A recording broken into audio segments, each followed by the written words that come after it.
मुख्यमंत्री देवेंद्र फडणवीस आज सोलापूर आणि धाराशिवच्या दौऱ्यावर होते। या दौऱ्यात त्यांनी पंढरपूरच्या विठ्ठल रुक्मिणी मातेचं दर्शन घेतलं। या दरम्यान एक घटना घडली। पंढरपुरात फडणवीस यांच्या स्वागताला विधान परिषदेचे आमदार रणजितसिंह मोहिते पाटील उपस्थित होते, त्यामुळे अनेकांच्या भुवया उंचावल्या। भाजपचे माजी आमदार राम सातपुते यांनी रणजितसिंह मोहिते पाटलांनी विधानसभा निवडणुकीत पक्षविरोधी काम केल्याचा आरोप करत रणजितसिंह मोहिते पाटलांची पक्षातून हकालपट्टी करावी अशी मागणी केली होती।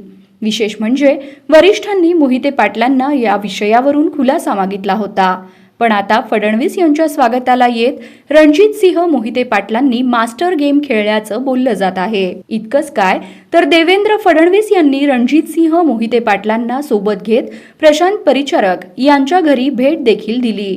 यावेळी पालकमंत्री जयकुमार गोरे, आमदार समाधान आवताडे, आमदार कल्याण शेट्टी, आमदार गोपीचंद पडळकर, आमदार बाबासाहेब देशमुख, उमेश परिचारक उपस्थित होते। सर्व घटनाक्रम पाहता फडणवीस यांचे रणजितसिंह यांच्यातील संबंध सुधारल्याचे संकेत मिळत आहेत, तर दुसरीकडे राम सातपुते यांना यामुळे धक्का बसल्याचं मानलं जात आहे।